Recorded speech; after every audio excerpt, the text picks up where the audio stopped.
Tell me about your worst colleague. We had a system administrator who would come to work and instead of doing his actual job, ran his real estate business right from the office. He was constantly coughing, sneezing, and sniffling, so we nicknamed him Itchy. He would also call his friends and relatives and chat with them for hours while everyone else had to listen. He got another nickname, the Thanksgiving guy, because he used the break room, which had a full kitchen, to cook entire meals like it was a family holiday. In another wing of the office, there was even a sheet of paper where people would write down when they saw him and what he was cooking that day. He didn't like any of us, and the feeling was mutual. On his desk, he kept books like Idiots at Work. When he was finally fired, it turned out he hadn't been doing any of his system administrator duties at all. No backups, no password changes, no log monitoring. I worked part-time at a warehouse, and at some point, we hired a 16-year-old guy. He kept messing everything up, and we constantly had to redo his work. At first, I decided to give him a chance. After all, he was new. But not only did he never learn from his mistakes, he was ridiculously lazy and completely lacked any self-awareness. We'd give him a task, and he'd either stare at his phone for most of the shift, hide in the bathroom for 45 minutes hoping no one would notice, or start whining to the manager that he didn't want to do what he was told. In the end, after half a day of work, he'd actually do about 30 minutes worth of tasks and then complain that he was being overworked. It was absurd. He didn't even last a month before my boss finally fired him. When I was in college, I worked part-time as a lighting technician in a theater, and there were 2 other employees like me. For an entire semester, the 3 of us were on duty together, and every time I got distracted from work, the other 2 would either slack off or sit on their phones. The worst part was when I was standing high up on a ladder changing lenses. One of them was supposed to hold the ladder, and the other was supposed to take the old lenses and hand me new ones. At one point, I turned around with a lens in my hand, and they were both gone. They were standing on the other side of the hall, chatting, not even looking in my direction. If the ladder had fallen, they probably wouldn't have even noticed. I worked at a local grocery store, and for a while, we had this guy. Let's call him Fred. He didn't last long. Fred was the kind of person who was always on the phone in the break room, which I absolutely can't stand. Almost every time he was arguing with his girlfriend, and he didn't care that everyone could hear him. He was just a disgusting person overall.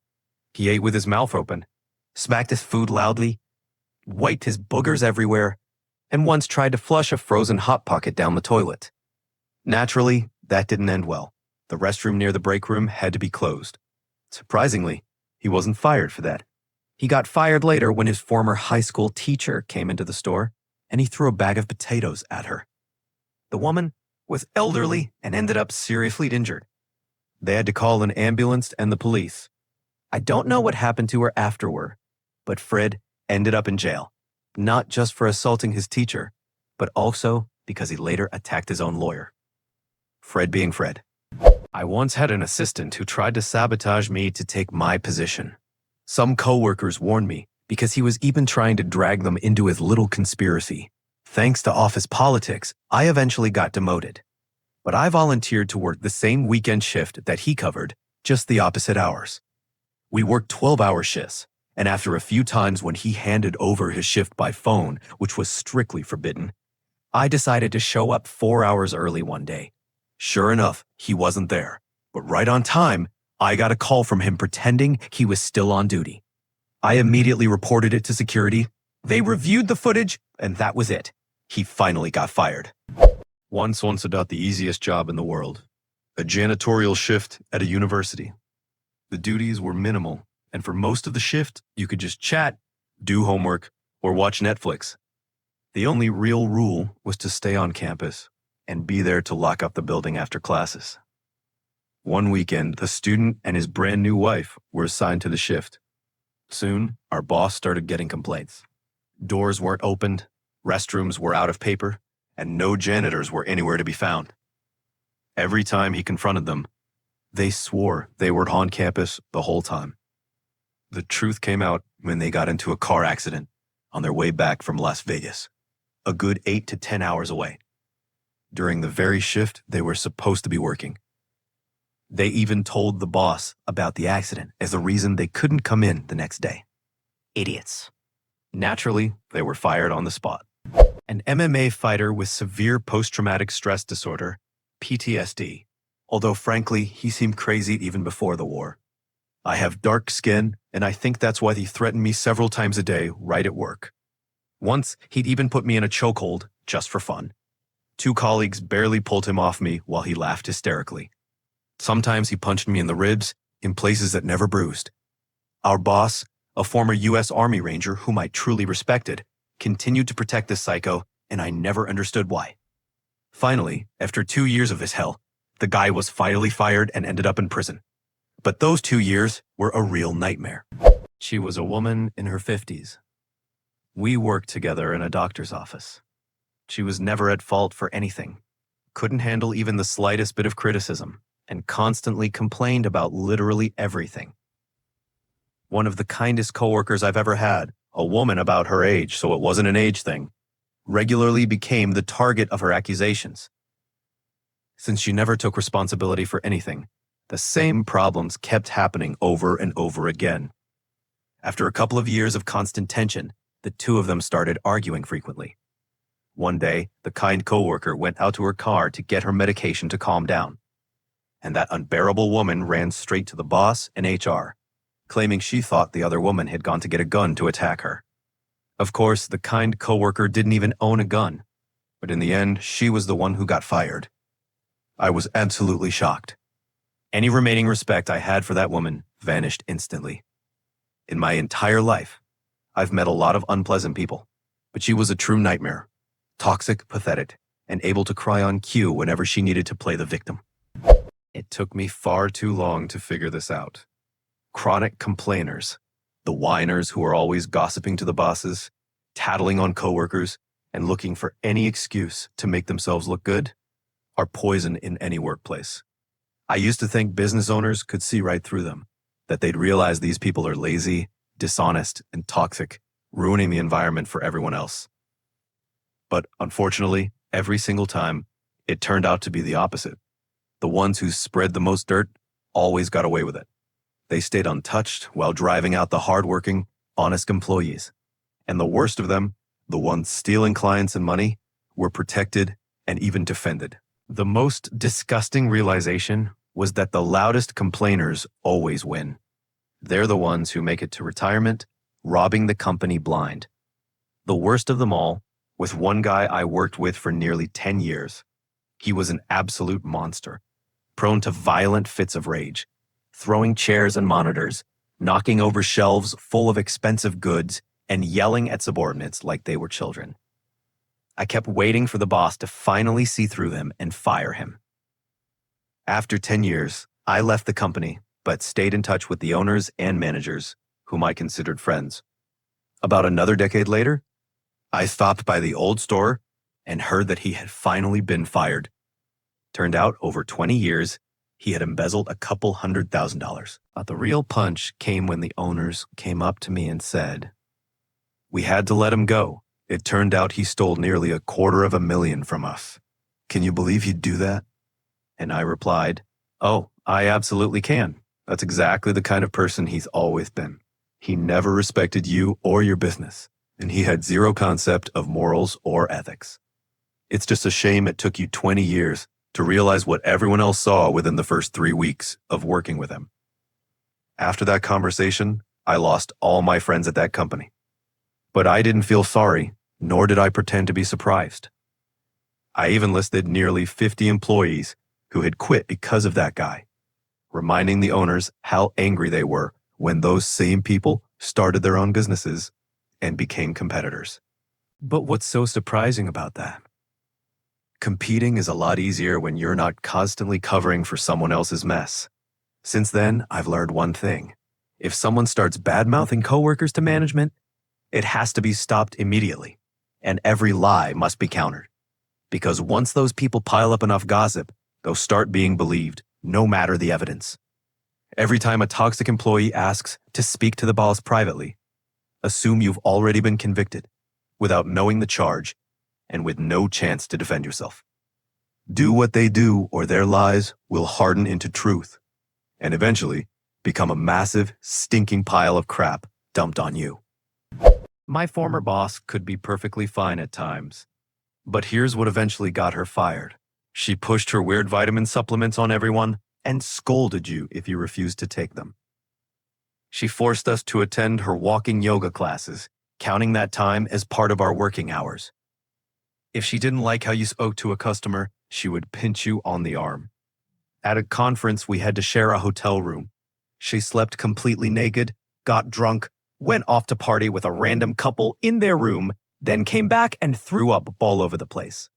She climbed up ladders in front of clients, wearing short dresses, and so on. I worked at an upscale bath bomb store in the UK. And no, she wasn't my type. I prefer men. She constantly pitted me and the other floor managers against each other. We even had to go to her apartment to make the staff schedule, and that counted as paid work time. She didn't own a microwave, apparently because she was afraid of microwaves. She absolutely hated our only male manager, probably because he had once applied for her position, even though he was never really a threat to her. I never understood where that hatred came from. Right before she got fired, we had a department meet up in the park. Employees brought their dogs, smoked constantly, and were openly rude to her. She had completely brought that attitude on herself, and still, it was uncomfortable to watch. She did have some good sides, but the bad ones left a much stronger impression. I work with a woman who feels threatened by other women, especially if they're younger or better educated than she is. She constantly tries to discourage female coworkers from pursuing further education and does everything she can to get those she sees as rivals fired. She's an absolute nightmare. I have a friend who got a job at a big company in Silicon Valley. She feels uncomfortable around older colleagues, but from what she tells me, and from what I know about her, she's slowly turning into one of those women herself.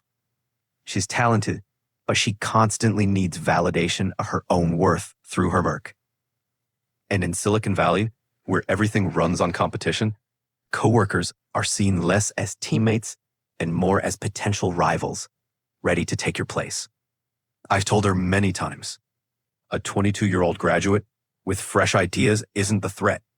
She's just learned from different examples and more modern approaches. Focus on what you're already great at. He was a man in his 50s, the owner's son, an entitled, lazy effort who never missed the chance to remind me who he was whenever I dared to contradict him. And on top of that, he was an absolutely disgusting creep who couldn't just tell a woman she looked nice. One day, he told me I had beautiful legs. I was wearing a skirt at the time. After that, I didn't wear skirts to work for a long time. Within a month, I had already started looking for another job. There were so many revolting things going on there that ever since, I've avoided small, family-owned companies altogether. He was over 50, about 190 centimeters tall, and had diabetes, which he barely managed, if at all. I was 24 at the time and about 30 centimeters shorter. Most of the time, he was a good-natured guy, but when his blood sugar dropped, he became aggressive.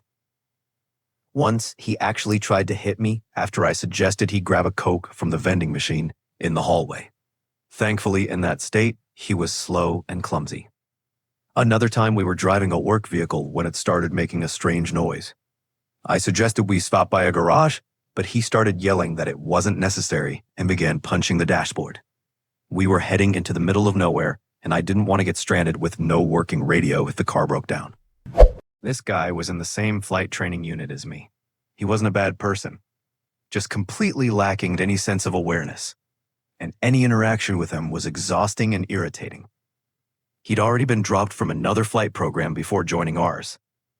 During the first simulator sessions, before we even got to real flights, he refused to follow standard procedures, which messed up data transmissions for the rest of us. He even managed to fail his very first training flight, which is almost impossible to do if you just show up and meet the basic requirements. He couldn't figure out how to file for leave, even after multiple detailed explanations. Instead of trying to do it himself, he would loudly announce his problem to the entire class and just wait until someone came over to do it for him. He even managed to frustrate the most patient instructor I've ever met, simply because he couldn't grasp basic concepts about the training airspace. Eventually, the instructor, clearly fed up and out of patience, gave me an apologetic look and said, "Lieutenant, my last name is a competent trainee. I'm sure he can help you figure it out." I couldn't. She actually wasn't even supposed to be working at our branch.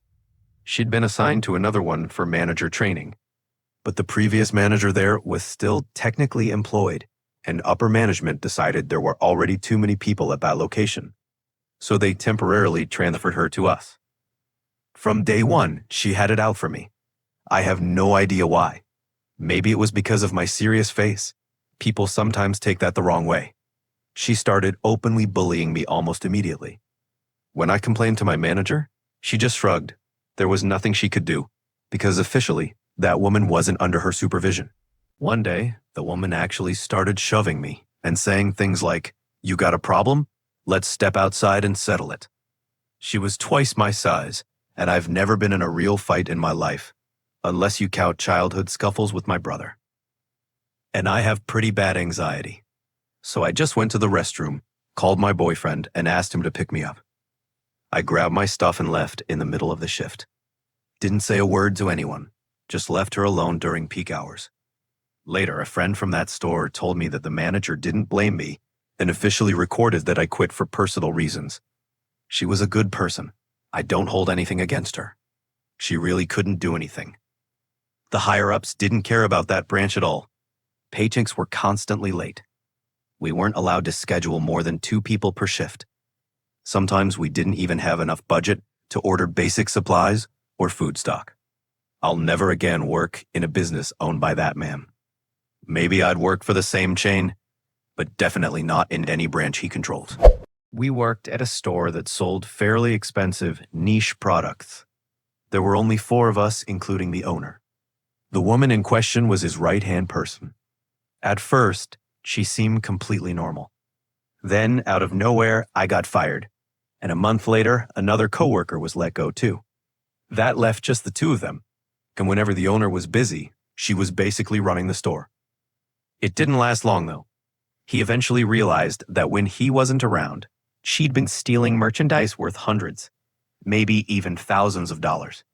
Turns out, she was also the one who convinced him to fire the rest of us, so she could have the store all to herself. He's got new employees now. Great people. I'll definitely stop by sometime to say hi. Many years ago, I worked as a cashier at a chain store.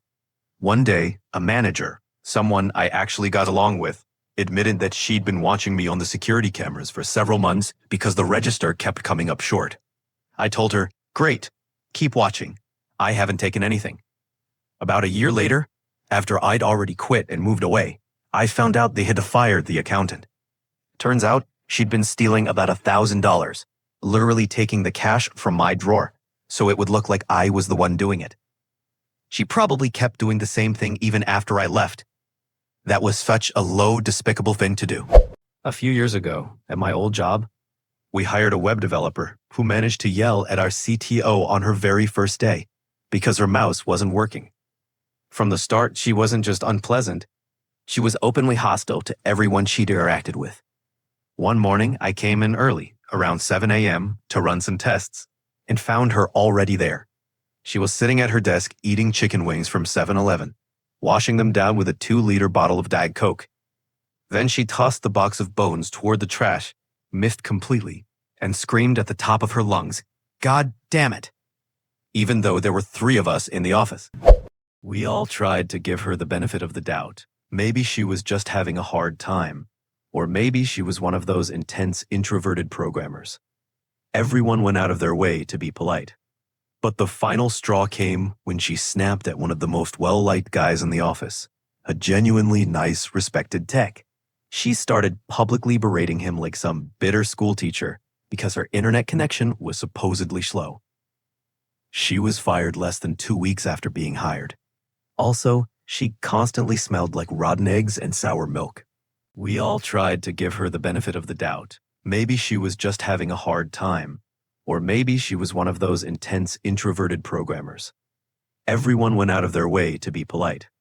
But the final straw came when she snapped at one of the most well-liked guys in the office, a genuinely nice, respected tech. She started publicly berating him like some bitter school teacher because her internet connection was supposedly slow. She was fired less than 2 weeks after being hired. Also, she constantly smelled like rotten eggs and sour milk. I'm currently involved in a lawsuit connected to my former coworker, a nurse who, as it later turned out, had already had her license revoked before she was even hired.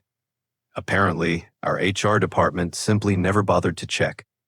At her very first staff meeting, she started accusing Black employees of theft after working there for only a week and knowing absolutely nothing about anyone. That team, by the way, was one of the best in the entire organization. From the start, it was clear she was deliberately trying to make everyone uncomfortable. Sometimes she'd stand outside the restroom, pretending to wait her turn, even though it was a single-person restroom and clearly empty, just so she could eavesdrop on conversations happening in the break room. She would even chase people down hallways, shouting that they'd stolen something. And when they showed her their empty hands, she'd yell, "I wasn't yelling at you, I was yelling at myself." She told a Black social worker that she shouldn't wear straight wigs because Black people don't have straight hair. And during meetings with one of our supervisors, a real piece of work himself, whenever someone asked for a raise, she'd jump in with, "You just don't work hard enough to deserve more money." That racist boss, of course, promoted her. After months of this nightmare, she finally screwed up badly. Her negligence sent a patient to the hospital. The family demanded a meeting to discuss her actions, but even then she refused to take responsibility and tried to pin the blame on me. When HR told her that she was facing disciplinary action, she simply said she was quitting. My friend, that same Black social worker who'd been fired for reporting her racist behavior, is now suing the company. They had received numerous complaints about this woman's racism and did absolutely nothing. Thanks so much for watching. Share your thoughts in the comments below, and don't forget to check out our other videos. Hugs. See you tomorrow.